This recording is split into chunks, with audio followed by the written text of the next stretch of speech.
And there came a time known as the third millennium, a time when the people of the earth were ravaged by disease, pestilence, and poisons, a time when the horsemen of the apocalypse ran the multinational corporations, a time when America's citizens were waking up to a future of no money and no jobs, a time when a special man came forward, a man that your American taskmasters did not want you to see or hear, a man whom they took prisoner and hid away, a man whose name is Yahweh ben Yahweh. For telling people the truth, Yahweh ben Yahweh was taken prisoner by the minions of darkness. For giving people hope, Yahweh ben Yahweh was led away to Golgotha. This is the continuing story of the past and of the future, about good and about evil, about your life and what it will become. A story that tells why the so-called black man of America had to suffer for over 400 years. A story of what will happen to the so-called black man if he returns to the laws, statutes, judgments, and commandments of God Yuhewavhe. Olam shall Yuhewavhe. The universe of Yuhewavhe. Brought to you by the nation of Yuhewavhe, working for you and your future. Good or evil, life or death. This is your choice in this, the year 6001, the year of judgment. Shalom and welcome to the universe of Yahweh. My name is Josiah Israel and I am your host. For over 7 years now, we have been discussing some of the things the Bible said would occur in the day of judgment. We warned you that the weather was going to change and that the powerful forces of nature were going to bring terrible destruction upon America and the world, and that it was going to get worse and worse and worse. And it has. We alerted you that violence in the public schools was going to increase, and it has. We showed you in the scriptures that forewarned of wickedness in high places, and we are witnessing today gross misconduct and serious crimes being committed by some of our highest elected officials.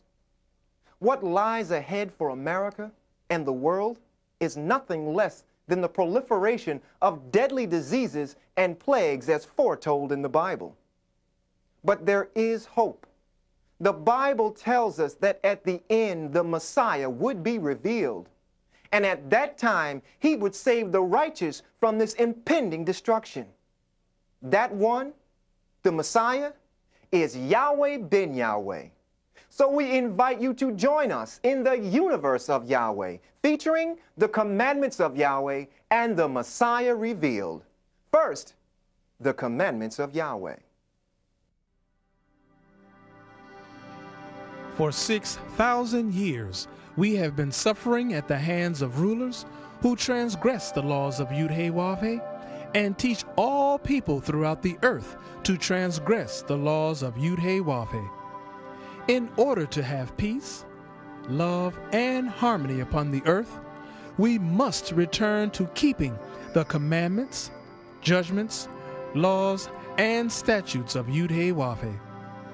All of us have been taught that the commandments, judgments, laws, and statutes in the Old Testament Bible do not count today. In this series, we will show you that the commandments, judgments, laws, and statutes in the Old Testament Bible do count, and that if we govern our lives according to these commandments, judgments, laws, and statutes of God Yud-Heh-Wav-Heh, then we will have peace and goodwill upon the earth forever. We invite you to study along with us. However, in order to do so, you must have the following tools: a King James Version of the Bible, several dictionaries, the New Strong's Exhaustive Concordance, a set of encyclopedias, Hebrew and Greek lexicons, a thesaurus, and a synonym finder. Shalom, my name is Ben-Kail Bethel Yisrael. We shall continue our discussion of the first commandment ever given to man. We want to focus your attention on the fact that Yahweh gave the first commandment to Adam. This commandment was to dress the Garden of Eden. We continued our discussion last week on the subject of Yahweh commanding Adam to keep the seventh day as the Sabbath of Yahweh. We fashioned our subject matter more specifically on who changed the time from the vernal equinox, the time decreed by Yahweh, to January. We presented some compelling facts that clearly showed that Julius Caesar, who had the blessing of the Roman Catholic Church, decreed that the year began with the 1st of January, not with the vernal equinox as decreed by Yahweh. We pointed out that Julius Caesar put this decree into effect in a form of a calendar, the Julian calendar, which was replaced by the Gregorian calendar. We gave you the facts to show that the Gregorian calendar is a corrected form of the Julian calendar, which was introduced by Pope Gregory XIII in 1582 and is now being used in most countries of the world. It was explained that the word decree means the same as law. Therefore, Julius Caesar made it a law that the year began with the 1st of January. It was made clear that Julius Caesar did not have the supreme authority to set time in motion. Solar year was defined, and from this definition, we learn that the only one who has the supreme authority to command the sun to cross the plane of the Earth's equator, making night and day of approximately equal length all over the earth, is Yahweh himself. We read Leviticus chapter 23, verses 4 and 5, which pointed out that Adam and his descendants were to proclaim the feasts of Yahweh, even his holy convocations, in their seasons, which means in their months and days. After gathering all the facts, we made it known that Julius Caesar, with the approval of the head of the Roman Catholic Church, changed the numerical order and numbering cycle of the months and days as decreed by Yahweh. Why? So that the descendants of Adam could neither keep the feasts, holy convocations, nor the seventh day, which are laws decreed by Yahweh in their appointed months and days. Today, we shall continue to discuss the specifics of the direct commandment that Yahweh gave to Adam in the Garden of Eden, which was to dress it. The word dress in Hebrew is abad, and one of its meanings is worshiper. Worshiper is synonymous to celebrant. Celebrant is defined as a person who celebrates. Celebrates with respect to dress shows forth the fact that Yahweh commanded Adam, his descendants, and all the families of the earth to observe the seventh day as the Sabbath of Yahweh, to honor, reflect upon, and show great respect to Yahweh for all his creation which he, Yahweh, created and made. For several weeks, we have been discussing what constitutes the seventh day. Millions of people today believe they are keeping the seventh day as the Sabbath on Friday, Saturday, or Sunday. Why? Because Satan has changed the times and the laws to deceive them and the whole world to believe that these days are in fact the seventh day. Let us present to you how this all happened. Let us open the Bible and read Daniel chapter 7, verse 25. And it reads in part, "And he shall speak great words against the Most High, and shall wear out the saints of the Most High, and think to change times and laws."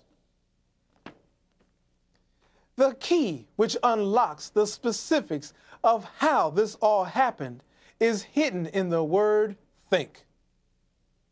According to the Synonym Finder by J.I. Rodale, copyright 1978, on page 1229, the word think means the same as reckon. On page 995, the word reckon is synonymous to name. Keep in mind that the names of the days of the week are not in the Bible.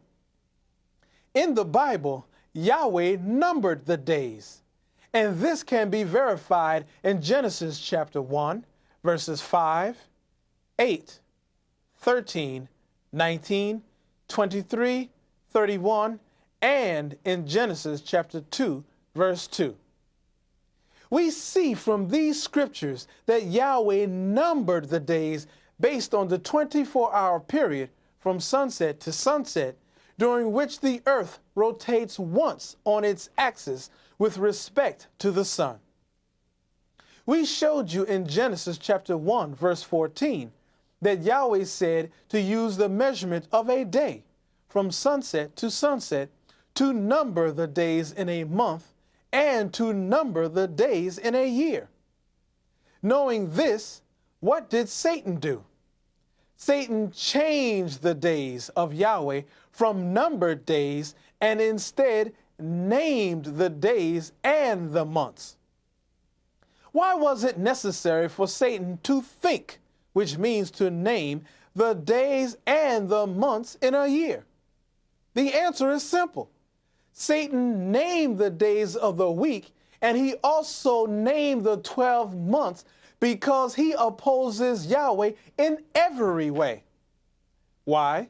Because Satan desires to be worshiped in the place of Yahweh, according to Isaiah chapter 14, verses 13 and 14, which reads in part, "For thou, Satan, hast said in thine heart, I will ascend into heaven. I will exalt my throne above the stars of Yahweh. I will ascend above the heights of the clouds. I will be like the Most High."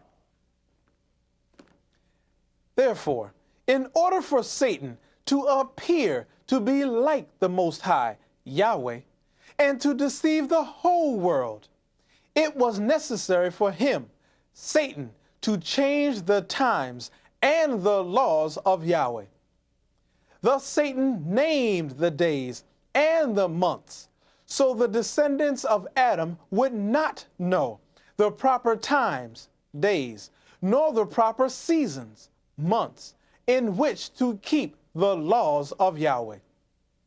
Let us prove how he did this. Documented in the Encyclopedia Americana, International Edition, copyright 1993, volume 28, on page 571, it reads, and I quote, "Sunday was set as the first day of the week in 321 AD by Emperor Constantine, who also established the 7-day week in the Roman calendar and promulgated it to the Christian world. Subsequently, the names given to the days of the week in Latin were adapted through various Germanic languages until they assumed their present designations in English as follows: Sunday, the day assigned to the sun. Monday, the day assigned to the moon. Tuesday, assigned to Mars, the Roman god of war. who was associated with the Teutonic god called Tu in Anglo-Saxon, hence the name Tuesday. Wednesday, assigned to Mercury. This Roman god was associated with the Teutonic god called Woden in Anglo-Saxon, and his day of the week accordingly became Woden's Day. Thursday, assigned to the Roman god Jupiter, who was identified with the Teutonic god Thor. Thus originated Thor's Day. Friday, assigned to Venus, the Roman goddess of love and beauty. In Teutonic mythology, the corresponding goddess was Freya, who was later confused with Frigg, wife of Odin, hence Frigg's Day. Saturday, assigned to Saturnus, the Roman god of agriculture, which yielded Saturn's Day. End quote. As you can see, Satan changed the days from numbers and named all of them after pagan gods, more specifically Roman gods. Last week, we learned that Julius Caesar, with the approval of the Catholic Church, made it a law that the year began with the 1st of January and not with the vernal equinox as decreed by Yahweh. Now we see today that Emperor Constantine set Sunday as the first day of the week, and he also established the 7-day week in the Roman calendar and promulgated it to the Christian world. We also see from these facts that the Roman Catholic Church, who acknowledges the Pope as its head, approved and promulgated laws that were and still are in direct opposition to the laws of the Creator, Yahweh, through the Christian world.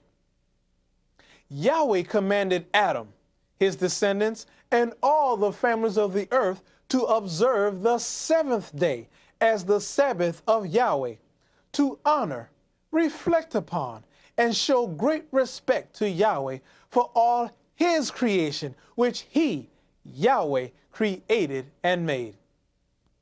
Millions of people today believe they are keeping the Sabbath day on Friday, Saturday, or Sunday, because Satan has deceived them and the whole world to believe that these days are the 7th day, when in fact they are days named after pagan gods. By assigning names to the days of the week, Satan has the descendants of Adam, as well as the families of the earth, giving honor and showing great respect to pagan gods instead of the Creator, Yahweh.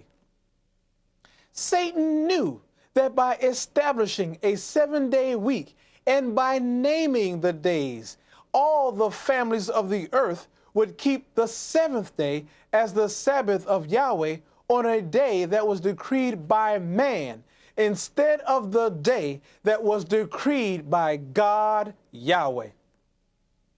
Next week, we will continue with our discussion of dress, with respect to the 7th day as the Sabbath of Yahweh.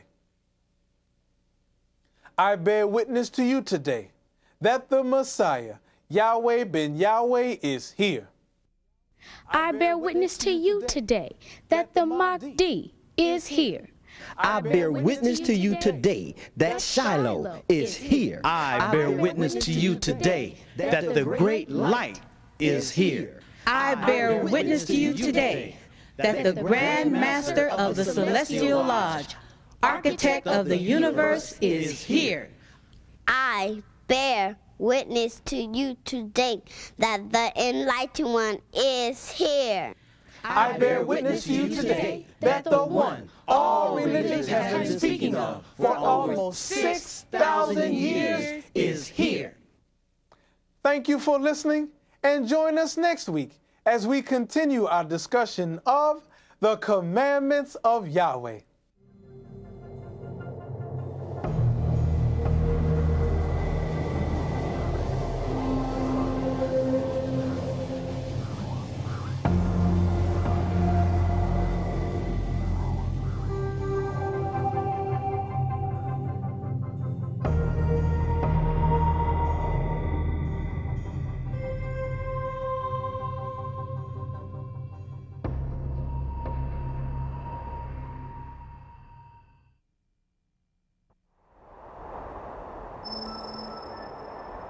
Who is worthy?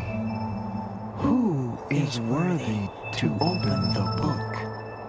Who is worthy to open the book and loose the seals thereof?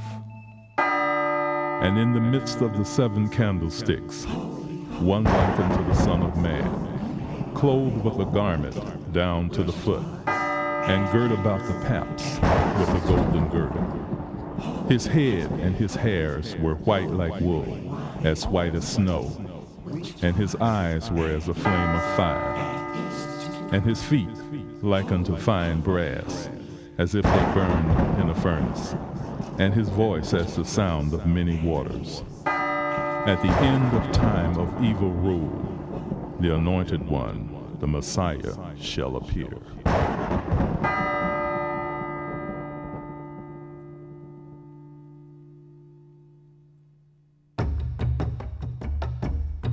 In 1979, Yahweh Ben Yahweh came to Miami and became the spiritual leader and founder of the Nation of Yahweh.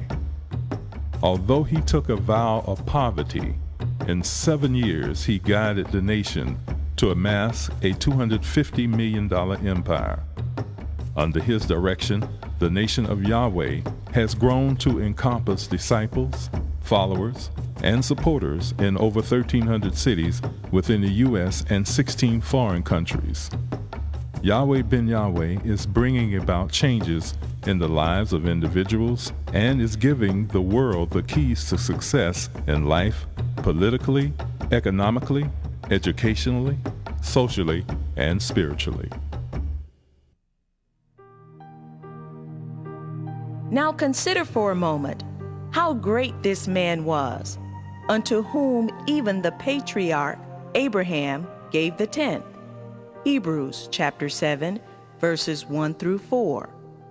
This is clear proof that Abraham actually saw and talked with the Son of Man, Yahweh Ben Yahweh, when he appeared to him in the plains of Mamre, as recorded in Genesis chapter 18.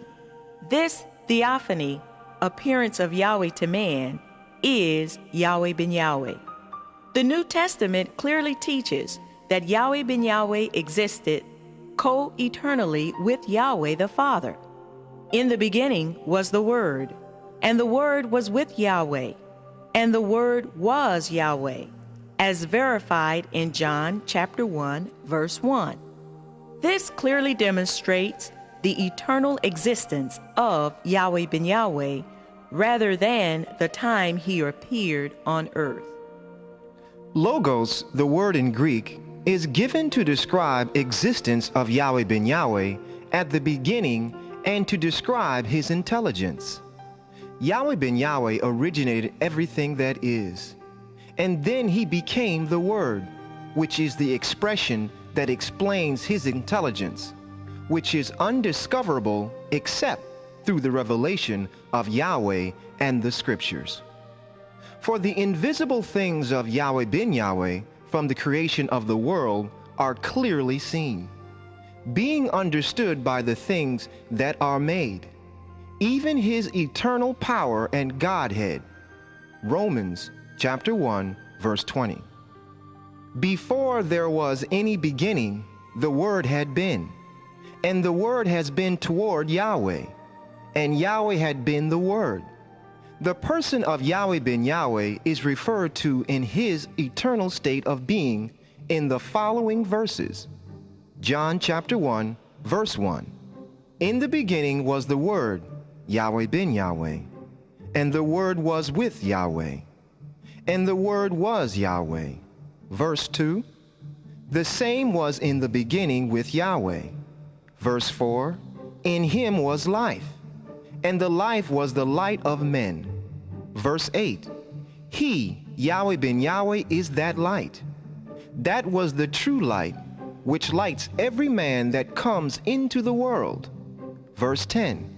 He, Yahweh Ben Yahweh, is in the world, and the world was made by him, and the world knows him not.